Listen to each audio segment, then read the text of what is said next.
Hi friends, मैं दीपक डिडवानिया आप सभी का स्वागत करता हूं आपके अपने यूट्यूब चैनल दीपक डिडवानिया में। दोस्तों, आप सबकी डिमांड पर हम आज से स्टार्ट कर रहे हैं रेगुलर ग्रामर क्लासेज। दोस्तों, हम सबसे पहले ग्रामर में जो टॉपिक ले रहे हैं वो आपके लिए सबके लिए इंपॉर्टेंट टॉपिक है, that is model auxiliaries verb. दोस्तों, ये टॉपिक इंपॉर्टेंट है एयरफोर्स XY ग्रुप के स्टूडेंट्स के लिए, क्योंकि वहाँ न्यू सिलेबस में अंदर इसको साफ तौर पर मेंशन किया गया है। ये इंपॉर्टेंट है नेवी के स्टूडेंट्स के लिए, क्योंकि काफ़ी बार इससे रिलेटेड क्वेश्चन पूछे जाते हैं। इसके अलावा ये इंपॉर्टेंट है NDA के स्टूडेंट्स के लिए, SSC के स्टूडेंट्स के लिए, काफ़ी बार इनसे रिलेटेड क्वेश्चन पूछे गए हैं। दोस्तों, ये इंपॉर्टेंट है बैंक के स्टूडेंट्स के लिए, ये इंपॉर्टेंट है रिट के स्टूडेंट्स के लिए, क्योंकि रिट के जो स्टूडेंट्स हैं उनके ग्रामर में जो सेकंड पार्ट के अंदर लैंग्वेज सेकंड का जो पार्ट है उसमें कुछ ही ग्रामर से रिलेटेड टॉपिक रखे गए, उनमें एक है मॉडल ऑक्सिलरीज वर्ब। ये यूजफुल है हर उस व्यक्ति के लिए जहां इंग्लिश उनके कहीं ना कहीं काम आती है। इसके अलावा जो इंग्लिश स्पीकिंग करना चाहते हैं उनको मॉडल को लेकर काफ़ी कन्फ्यूजन होते हैं, सभी कन्फ्यूजन को इसमें सोल्व करेंगे, तो देखते रहिए दोस्तों। वर्ब, सबसे पहले मॉडल स्टार्ट करने के पहले हम वर्ब का थोड़ा बेस पढ़ लेते हैं कि मेन वर्ब का जो बेस है वो है क्या। दोस्तों, अक्सर स्टूडेंट्स के ये होता है कि वो टॉपिक पढ़ते हैं लेकिन उनका कन्फ्यूजन कभी क्लियर नहीं होता, क्योंकि रीजन ये है कि एक टॉपिक दूसरे टॉपिक से लिंक नहीं हो पाता। हम नहीं जान पाते कि इस टॉपिक का बेस कहाँ है, ये टॉपिक किससे बिलोंग करता है। तो दोस्तों, मॉडल जो टॉपिक है वो बिलोंग करता है वर्ब से। इसको अपन थोड़ा समझने की कोशिश करते हैं, आपके लिखने का टाइम वेस्ट ना हो, इसके लिए मैं बीच बीच में थोड़ा सा वीडियो को पॉज कर देता हूं। तो दोस्तों देखिए, जैसे आप देख पा रहे हैं वर्ब्स के अगर हम कैटेगरी बांटें तो 2 कैटेगरीज है। ऑक्सिलरीज वर्ब, जिसे आप जनरली हेल्पिंग वर्ब कहते हैं। दूसरा है मेन वर्ब, जिसे मुख्य क्रिया बोलते हैं। इसको आप कह सकते हैं चीफ वर्ब। इसी का नाम है, मेन वर्ब का नाम है chief verb, principal verb, lexical verb. ये इसलिए बताया, कई बार ऑप्शन के अंदर आपको आ जाता है लेक्सिकल वर्ब, प्रिंसिपल वर्ब, और स्टूडेंट उसका नाम भी नहीं सुना होता। एक्चुअल में मेन वर्ब का ही कहीं ना कहीं नाम होते हैं। Main verb, chief verb, principal verb और लेक्सिकल वर्ब। ये अनलिमिटेड है, बहुत बड़ी संख्या में आपको वर्ब याद करनी पड़ती है। इसकी संख्या फिक्स है, ऑक्सिलरी वर्ब। इसके बारे में हमने हमारे जो पहला जो कंफ्यूजन वीडियो था टाइम और टेंस, उसमें काफ़ी ज़्यादा डिस्कस किया है कि कैसे टाइम और टेंस दोनों अलग अलग चीज़ें हैं। टेंस जो टॉपिक है वो 2 होते हैं वर्ब के अकॉर्डिंग, प्रेजेंट और past. Future tense according to verb नहीं होता इंग्लिश में। ये सुनने में भी फिलहाल आपको कंफ्यूज लग रहा है। जिन स्टूडेंट्स को कंफ्यूज हो रहा है, आप जो हमारा जो कंफ्यूजन टॉपिक है जिसका लिंक मैंने नीचे दे रखा है उसको जरूर देखिएगा, ताकि आपका कंफ्यूजन हो वो दूर हो। मुझसे आगे चलता हूं दोस्तों। ऑक्सिलरी वर्ब, हेल्पिंग वर्ब, इसकी 2 कैटेगरीज है। टोटल ऑक्सिलरीज इंग्लिश में 28 है, लेकिन ऑक्सिलरी फर्स्ट के रूप में हम केवल 24 की स्टडी करते हैं, जिनमें से 11 की संख्या आती है प्राइमरी ऑक्सिलरीज वर्ब, जिसको जनरली आप टेंस टॉपिक में पढ़ते हैं। दूसरा है मॉडल ऑक्सिलरीज वर्ब, जिनकी संख्या 13 है, जिससे आप मॉडल टॉपिक बोलते हैं। दोस्तों, हम इसे ही स्टडी करेंगे। Do, does, did, is am, was, were, has, had, ये टोटल 11 है, वो प्राइमरी ऑक्सिलरीज वर्ब है जिसको हम टेंस में स्टडी करते हैं। और आज हम स्टडी करेंगे modal auxiliaries verb, can, could, may, might, will, would, shall, should, must, ought, need, dare और यूज्ड। दोस्तों, सबसे पहले हम जानते हैं इसमें से क्वेश्चन कितनी तरीके से बन सकते हैं। ओके दोस्तों, टॉपिक शुरू करने के पहले हम समझते हैं कि हर टॉपिक से कितने तरीके से क्वेश्चन पूछे जा सकते हैं। तो दोस्तों, 3 तरीके से हर चीज के ऊपर क्वेश्चन पूछे जा सकते हैं। इसको हम एक एग्जांपल से समझते हैं। जब मैं टॉपिक पढ़ाऊंगा आपको शुड का यूज तब आएगा कि लेस्ट का मतलब होता है कहीं ऐसा ना हो, और इसके बाद केवल और केवल एक ही मॉडल काम में लिया जा सकता है, शुड। और कोई अगर मॉडल लगा हुआ है तो वो गलत है। अब इसके लिए 3 कैटेगरी के क्वेश्चन आ सकते हैं। फर्स्ट कैटेगरी, जैसे ये पूरा कंप्लीट सेंटेंस है कि run fast लेस्ट you should miss the train, कि तेज दौड़ो कहीं ऐसा ना हो कि तुम ट्रेन को मिस कर दो। ये कंप्लीट सेंटेंस है। अब इसी सेंटेंस से मैंने 3 क्वेश्चन बनाए हैं, समझिएगा। पहला, run fast लेस्ट you blank miss the train. ये 4 ऑप्शन वाले क्वेश्चन है। ज्यादातर एग्जाम्स में ऐसा ही पूछा जाता है कि ऑप्शन दे दिया विल, शैल, कैन, शुड। अभी मैंने बताया था कि लेस्ट के बाद केवल और केवल एक ही मॉडल का यूज होता है, that is should, no problem. अब दूसरी कैटेगरी का जो क्वेश्चन आता है, दैट्स कॉल्ड द एरर। ये भी काफी इजी है। एरर का मतलब कई स्टूडेंट से कहते हैं कि सब एरर हमें पढ़े, एरर हर टॉपिक के साथ एरर है। जहां जो ग्रामर है उसमें कहीं मिस्टेक कर दी, कुछ चूक हो गई, वही एरर कहलाती है। इसको समझने की कोशिश करना कि रन फास्ट, इसको दिया 1 नंबर। आपको लगता है रन फास्ट में अगर कोई ग्रामेटिकल मिस्टेक है तो आंसर 1 नंबर चुनिए। आपको लगता है लास्ट यू में ग्रामेटिकल मिस्टेक है तो 2 नंबर चुनिए। आपको लगता है वुड मिस द ट्रेन में ग्रामेटिकल मिस्टेक है तो 3 नंबर चुनिए। और आपको लगता है कि रन फास्ट से लेकर ट्रेन तक के सेंटेंस में किसी भी तरह की कोई मिस्टेक नहीं है, बिल्कुल सेंटेंस करेक्ट है, तो आप 4 नंबर चुनिए। नो एरर, मैंने शॉर्ट में लिखा है, एनी का मतलब है नो एरर, 4 नंबर चुनिए। दोस्तों बैंक के ऑप्शन में ये ऑप्शन 5 में आ जाते हैं, 5 के ये ऑप्शन भी 5 आते हैं और इसमें भी आपको सेंटेंस 5 में डिवाइड होगा। बाकी सभी एग्जाम में, चाहे वो एयरफोर्स, नेवी, इसके अलावा LDC, UPSC, RPSC, हर तरह की एग्जाम के अंदर 4 ऑप्शन वाले ही ज्यादातर क्वेश्चन पूछे जाते हैं। दोस्तों रन फास्ट लास्ट आपको मालूम है यहां गलती है, लास्ट के बाद यहां किसका यूज कर रखा है, शुड का यूज कर रखा है। तो ये एरर कितने नंबर में है, 3 नंबर में। यहां शुड ना होकर वुड ना होकर शुड का यूज होगा। अब इसी क्वेश्चन को तीसरी कैटेगरी में लिखा कि रन फास्ट लास्ट यू में मिस द ट्रेन। अब यहां अंडरलाइन दे रखा है दोस्तों, ये ऑप्शन वाला हो गया, ये एरर हो गया। और इस कैटेगरी के क्वेश्चन को बोलते हैं इंप्रूवमेंट वाले, जो है ना इंप्रूवमेंट, सेंटेंस इंप्रूवमेंट बोलते हैं। अगर आपको लगता है मे मिस की जगह कैन मिस हो सकता है, ग्रामेटिकल हिसाब से अगर कैन मिस लगाना सही है तो आप 1 नंबर चुनिए। आपको लगता है विल मिस होना चाहिए तो 2 नंबर लगाइए। आपको लगता है कि शुड मिस होना चाहिए तो 3 नंबर लगाइए। और आपको लगता है कि नहीं मे मिस बिल्कुल ग्रामेटिकल करेक्ट है तो आप नो इंप्रूवमेंट ऑप्शन नंबर 4 लगाइए। पर जैसे मैंने अभी आपको दोस्तों बताया, लास्ट के बाद अदर मॉडल का यूज करना गलत होता है। यहां मे रॉन्ग है, सही होगा शुड मिस, इसलिए ऑप्शन क्या होगा 3। ये हमने समझा कि हर, चाहे जितने भी मैं आपको ग्रामर पढ़ाऊंगा उसमें सारे क्वेश्चन इन 3 कैटेगरीज के बनेंगे। 4 ऑप्शन में आ सकते हैं, एरर में आ सकता है और वही क्वेश्चन सेंटेंस इंप्रूवमेंट के रूप में भी आ सकता है। दोस्तों अब टॉपिक शुरू करने के पहले एक बेसिक कंफ्यूजन स्टूडेंट्स को और होता है कि वो केवल कैन विल आते हैं, उनके दिमाग में सिर्फ मॉडल ही आते हैं। दोस्तों इस कंफ्यूजन को हम दूर करने की कोशिश करते हैं कि जब भी कैन आए आपके माइंड में कम से कम 2 चीज आनी चाहिए। फर्स्ट इज हेल्पिंग वर्ब और दूसरा आना चाहिए नाउन। दोस्तों कैन नाउन के रूप में भी यूज होता है और हेल्पिंग वर्ब के रूप में भी यूज होता है। हेल्पिंग वर्ब के रूप में यूज होगा तो ये मॉडल टॉपिक में आएगा, जबकि नाउन के रूप में इसका अर्थ होता है पीपा या डब्बा। आपने अक्सर जो थम्स अप, कोका कोला वगैरह के जो कैन आते हैं, डिब्बे आते हैं, उसको अपन कैन बोलते हैं। दोनों की स्पेलिंग CAN है। तो पहला एग्जांपल है आई कैन स्पीक इंग्लिश, मैं अंग्रेजी बोल सकता हूं।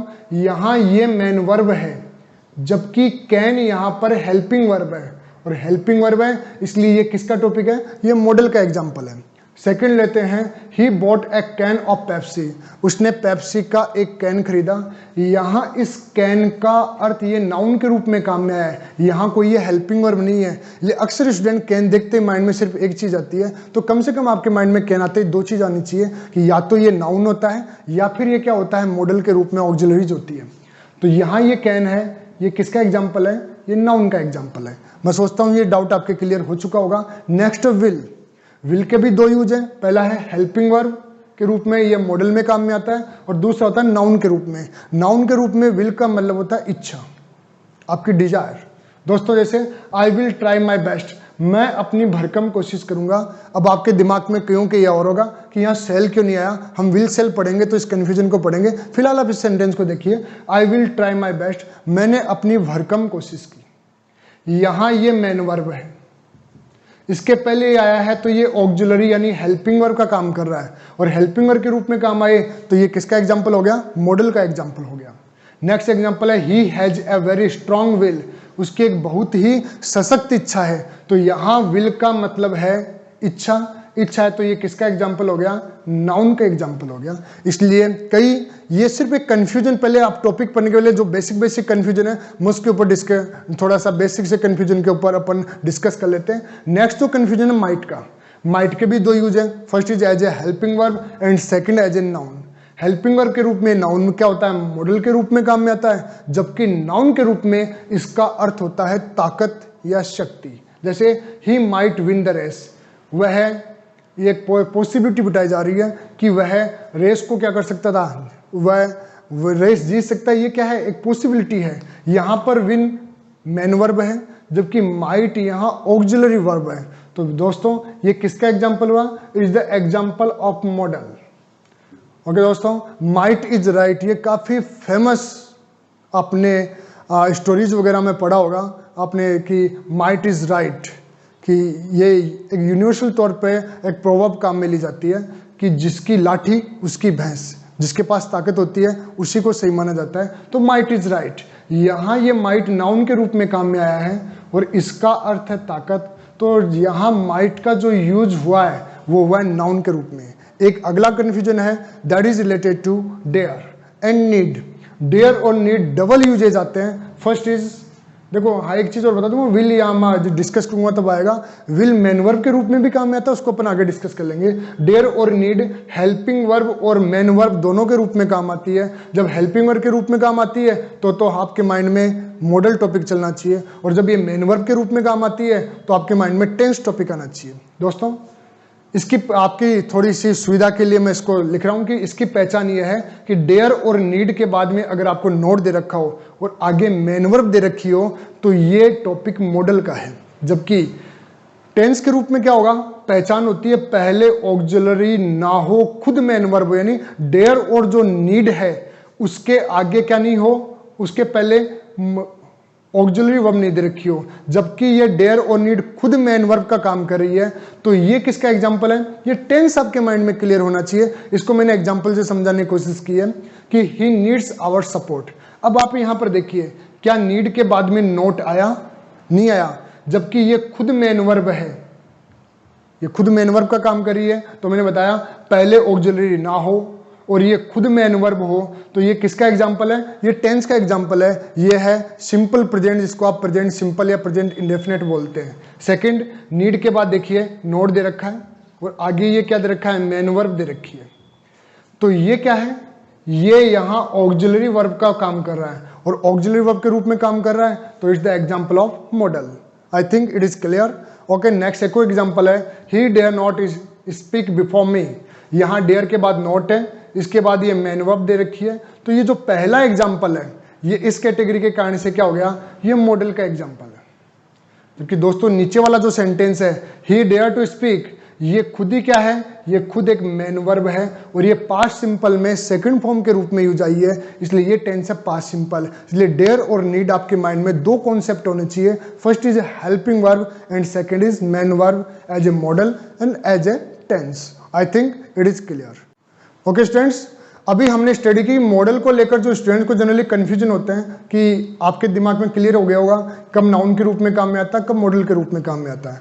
अब हम मॉडल टॉपिक स्टार्ट करते हैं। दोस्तों जो मॉडल टॉपिक है वो इंग्लिश के एक मूड वर्ड है, मूड से बना है, मूड यानी मनोवृत्ति होती है, उस शब्द से बना हुआ है मॉडल। मॉडल जो टॉपिक है उसके हमें कुछ बेसिक कॉन्सेप्ट समझने होते हैं। दोस्तों पहला जो बेसिक कॉन्सेप्ट है, basic concept of model, concept number 1 है कि मॉडल सब्जेक्ट वर्ब एग्रीमेंट से मुक्त होते हैं। इस बात को थोड़ा समझने की कोशिश करना। आपके एक टॉपिक है सब्जेक्ट वर्ब एग्रीमेंट, मतलब हमें सब्जेक्ट दिया होता है और उसके अनुसार वर्ब लगती है। अगर सिंगुलर सब्जेक्ट है सिंगुलर वर्ब लगेगी, और अगर प्लूरल सब्जेक्ट है तो वर्ब भी कैसे लगती है, प्लूरल। इसको समझने की कोशिश करते हैं। जैसे एक वाक्य है, he is watching A movie, वह एक मूवी देख रहा है। अगर मैं यहां ही की जगह अगर दे लगा दूं तो अब यहां इज की जगह क्या काम आएगा, आर काम में आएगा। मतलब यहां सब्जेक्ट वर्ब एग्रीमेंट लग रहा है। जैसे ही सब्जेक्ट को हमने चेंज किया, सिंगुलर से प्लूरल बनाया, तो वर्ब का रूप भी चेंज हो गया। और अगर हम यहां पर जैसे मैंने आई कर लिया, होने भी तो सिंगुलर है पर ये पर्सन चेंज हो गया, तो यहां एम लगेंगे। तो देखिए यहां पर ये इज, एम, आर वगैरह सब सब्जेक्ट के अकॉर्डिंग चेंज होते हैं, जबकि मॉडल के साथ ऐसा नहीं होता। अगर मैं कहूं कि आई कैन स्पीक इंग्लिश, मैं अंग्रेजी बोल सकता हूं, ये वाक्य की एबिलिटी बताने की कोशिश हो रही है कि अंग्रेजी बोलने की मेरे में क्या है, एबिलिटी है। अब इसी वाक्य को अगर मैं ही लगा दूं तो भी क्या रहेगा, कैन ही रहेगा।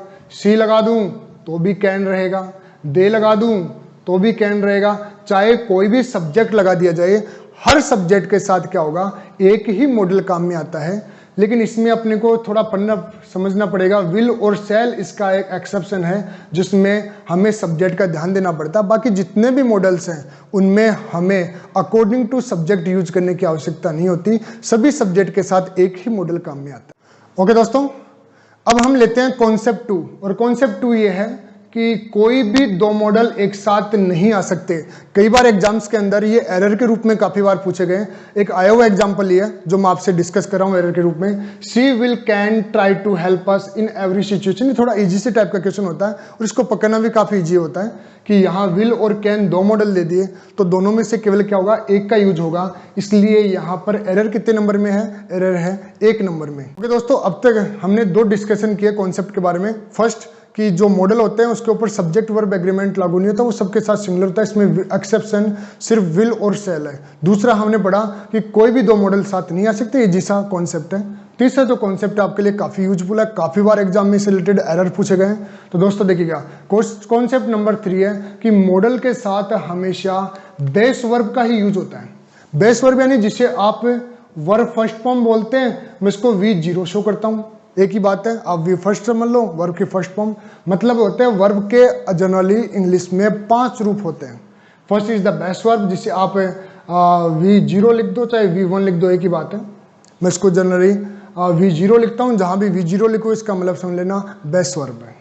जैसे जाने के लिए हम लगाते हैं गो। सेकेंड है प्रेजेंट सिंगुलर फॉर्म, जब हम उसमें एस या एस जोड़ते हैं, जैसे गो है तो गो का बन जाता है गोज। ये प्रेजेंट सिंपल में सिंगुलर सब्जेक्ट होता था, गो का होता है गोज।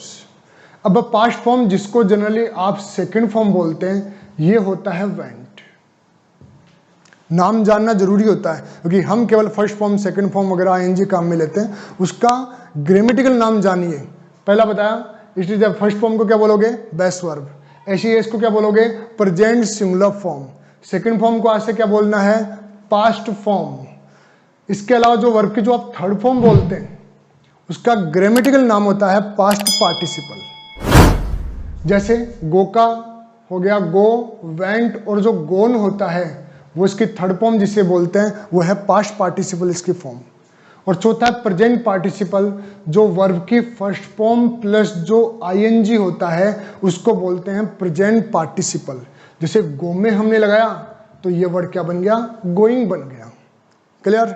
तो अब हमें ये मैं क्यों समझा रहा हूं, ये इसलिए समझा रहा हूं कि मॉडल के साथ केवल और केवल यही रूप लगेगा। चलो एक कम की वर्ब बोल लेते हैं, जैसे कम बेस वर्ब है,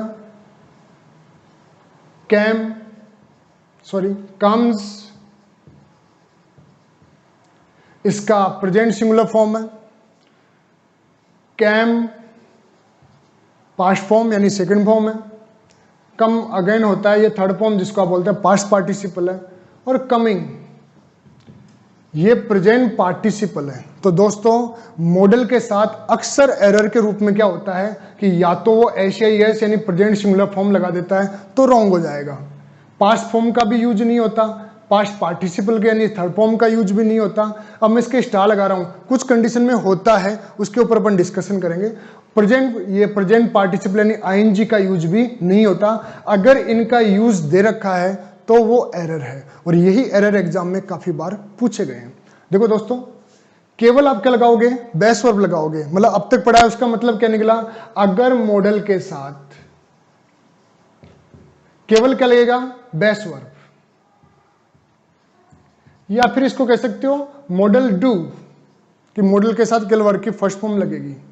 अगर आप क्या लगाते हैं, अगर आपने यूज किया मॉडल प्लस वर्ब की फर्स्ट फॉर्म एस जिसको अपन क्या बोलते हैं प्रेजेंट सिंगुलर फॉर्म, तो भी ये अपने आप में एरर है। अगर मॉडल के साथ सेकंड फॉर्म दे रखी है, मतलब पास्ट फॉर्म दे रखी है, अक्सर कई बार एग्जाम में पूछी गई है कि आपको वर्ब की सेकंड फॉर्म दे दी, तो ये भी एरर है। हम सबके एग्जांपल लेंगे।